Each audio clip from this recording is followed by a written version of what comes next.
የቻምፒየንስ ሊግ ጉዳይ ዛሬ ሰፋ ያለ ሰዓት የምንወስድበት ነው። እንደሚታወቀው ትላንትና የሩብ ፍጻሜ የመልስ ጨዋታዎች ተደርገው ነበር። ሁለት ጨዋታዎች ከትላንት በስቲያ ወደ ግማሽ ፍጻሜ ያለፉ ሁለት ክለቦች ተለይተዋል። ትላንት ደግሞ እንደዚሁ ሁለቱን የግማሽ ፍጻሜ ተፋላሚ ክለቦች ለመለየት በስፔንና በጣሊያን ጨዋታዎች ነበሩና ትላንትና ማድሪድ ላይ የተደረገው በተለይ አርሰናልና የሪያል ማድሪድ ጨዋታ በእጅጉ ሲጠበቅ ነበር። በእርግጥ ሳንሴሮም ጨዋታ በዛ ደረጃ የሚጠበቅ ጨዋታ ነበር። ምክንያቱም ያን ያክል የሰፋ የግብ ልዩነት ስላልሆነ ኢንተር ወደ አሊያንዝ አቅንቶ ከሳምንት በፊት ያሸነፈበት ውጤት 2-1 ስለነበር መቀልበስ የሚቻል ውጤት ከመሆኑ ጋር ተያይዞ ምናልባት ባየር ሙኒክ እድሉን ይሞክራል ተብሎ ሲጠበቅ ነበር። ግን ጨዋታው ባቻ ውጤት ተጠናቋል። የአርሰናልና ሪያል ማድሪድ ጨዋታ በአርሰናል አሸናፊነት ተጠናቋል። ባለፉት 4 የእርስ በርስ ግንኙነታቸው አንድ ግብ ብቻ ነው ያስቆጠረው ሪያል ማድሪድ እና በብዙ እየተወቀሰ በብዙ እየተተቸ ይገኛል። ያኔም በጋላክቲኮ ስብስብ 2005-6 የውድድር ዓመት አድማጮች እንደምታስታውሱት ጨዋታው ላይ በሁለቱም የደርሶ መልስ ጨዋታ ግብ ማስቆጠር አልቻለም ነበር። አርሰናል አንደኛውን ጨዋታ አሸንፎ እንደነበር እናስታውሳለን በቴሪ ዳንኤል ኦነሪ ብቸኛ ግብ። የመልሱ ጨዋታ ደግሞ እንደዚሁ ባቻ ውጤት ግብ ሳይቆጠርበት እንደተጠናቀቀ እናስታውሳለን። በዚህኛውም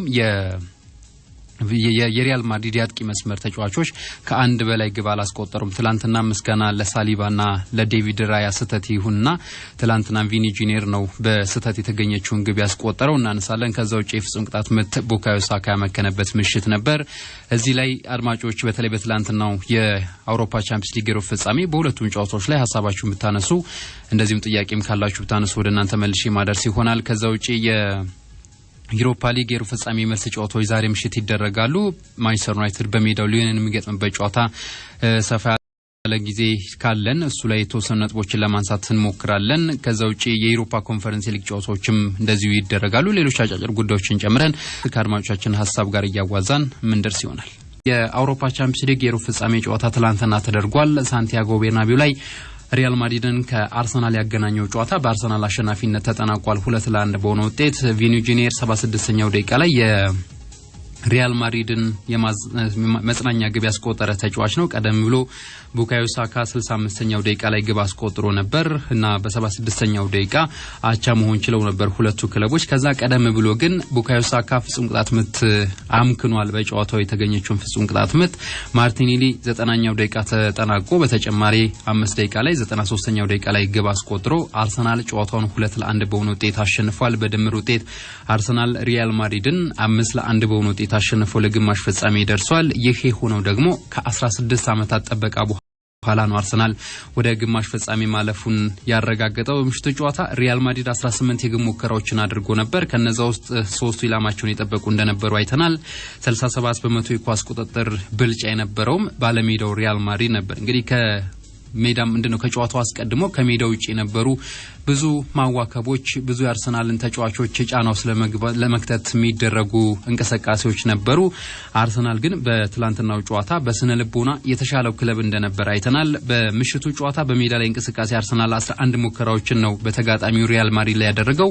ከነዛ ውስጥ 6ቱ ኢላማቸውን የጠበቁ ነበሩና አጥቂ የሌለው ክለብ ለዛውም ተፈጥሯዊ 9 ቁጥር ቦታ ላይ የሚጫወት ተጫዋች የሌለው ክለብ በዚህ ደረጃ ጥራት ያላቸውን ከተጋጣሚው እጅግ አስፈሪ ከሆኑ የአጥቂ ክፍል ካለው ከተጋጣሚ የተሻለ የግብ ሙከራን ያደረገው ኢላማውን በጠበቀ መልኩ የአርሰናል የአጥቂ መስመር ተጫዋቾች ነበሩ ትላንትና ያደረጉት። ጨዋታውን በመቆጣጠርም የተሻለው ክለብ የነበረው አርሰናል ነው። ሁለቱ ክለቦች 2005-6 የውድድር ዘመን ላይ እንደዚሁ በጥሎ ማለፍ በአውሮፓ መድረክ በአውሮፓ ቻምፒየንስ ሊግ ተገናኝተው ነበርና ያኔም በወቅቱ ሳንቲያጎ ቤርናቢው ላይ አርሰናል አሸንፎ ነበር 1-0 ውጤት እንደምናስታውሰው አድማጮች።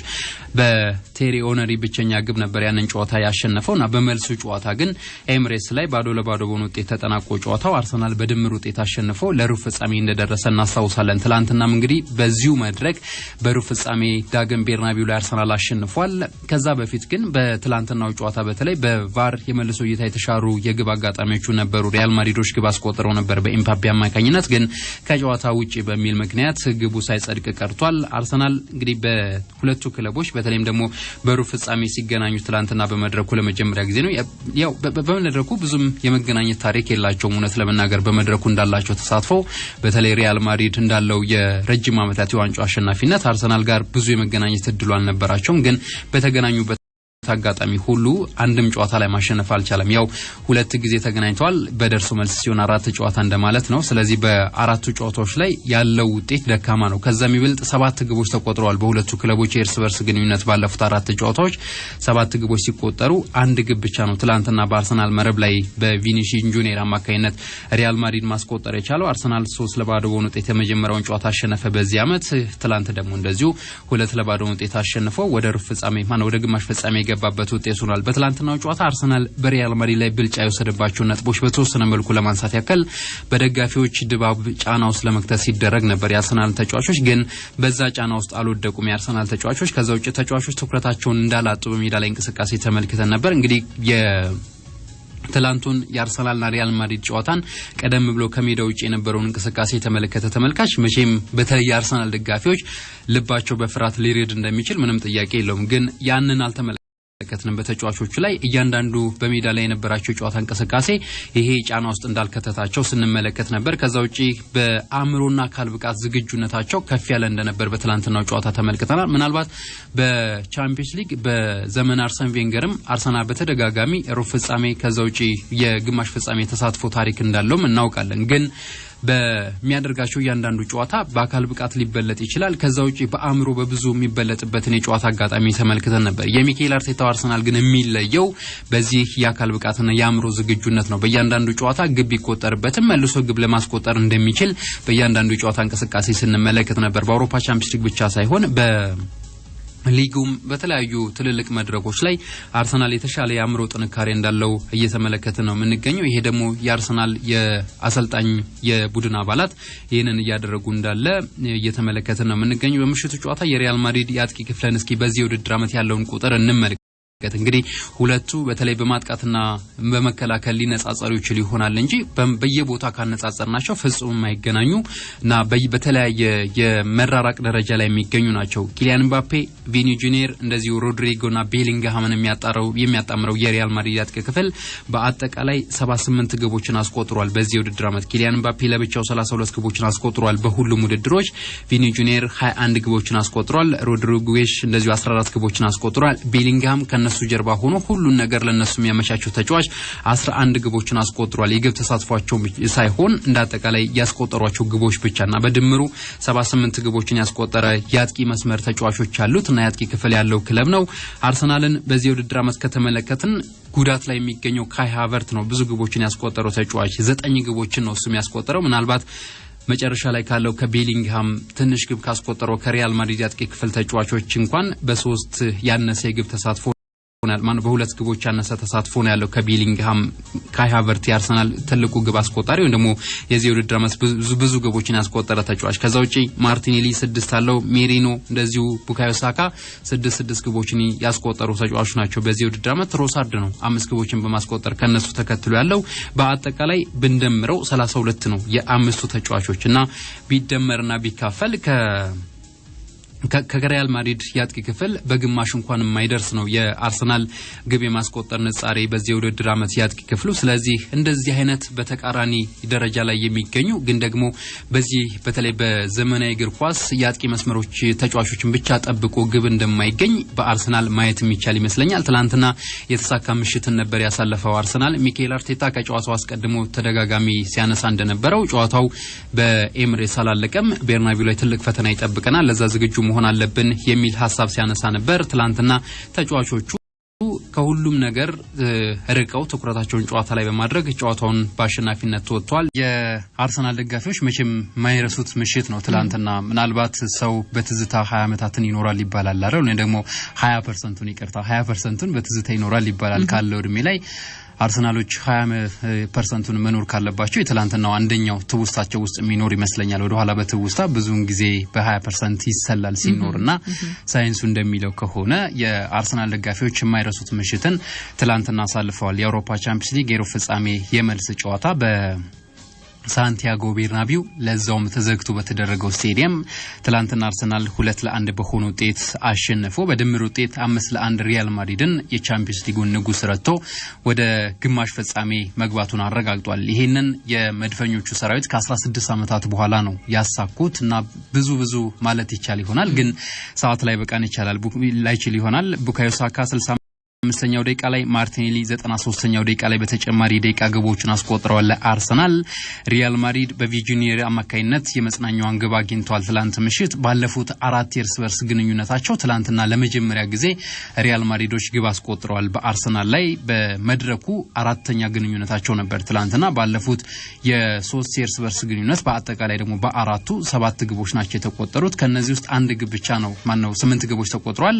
ትላንትና ማድሪድ ደግሞ አንድ ግብ ብቻ ያስቆጠረበት ምሽት ሆኗል። በድምር ውጤት አርሰናል 5-1 አሸንፎ ግማሽ ፍጻሜውን ደርሷል። በግማሽ ፍጻሜው ከፓሪስ ሰን ዠርመን ጋር አስቶን ቪላን ጥሎ ካለፈው ክለብ ጋር የሚገናኝ ይሆናል። ሌላኛው የአውሮፓ ቻምፒየንስ ሊግ ጨዋታ ትላንትና በኢንተርና ባየር ሙኒክ መካከል ተደርጎ በኢንተር በድምር ውጤት ወደ ቀጣይ ዙር ያለፈበት ሆኗል። ትላንትና የተደረገው ጨዋታ ግን 2-2 በሆናቸው ውጤት ነው የተጠናቀቀው። ላውታሮ ማርቲኔዝና ቤንጃሚን ፓቫ ለኢንተር ለባለሜዳው ክለብ ግቦች አስቆጥረዋል። ባየር ሙኒክ ደግሞ በሃሪ ኬንና ኤሪክ ዳየር አማካይነት ግቦችን አግኝቶ ነበር። ግን መጀመሪያው ጨዋታ ላይ ወደ አሊያንዝ አቅንቶ ኢንተር ጨዋታውን 2-1 ማሸነፉን ተከትሎ ይሄ ጨዋታ በድምር ውጤት 4-3 በሆነ ውጤት ኢንተር አሸንፎ ለግማሽ ፍጻሜ በቅቷል። በግማሽ ፍጻሜው ከባርሴሎና ጋር ይጫወታል ኢንተር ሚላን። እንደሚታወሰው በ2022-23 የውድድር ዓመት አታቱርክ ላይ በተደረገው የፍጻሜ ጨዋታ ከማንቸስተር ሲቲ ጋር የፍጻሜ ተፋላሚ እንደነበር እናስታውሳለን። ሌላ እድል ሊሞክር ኢንተርም አሁን ለግማሽ ፍጻሜ በቅቷል። በእንግሊዝ ፕሪሚየር ሊግ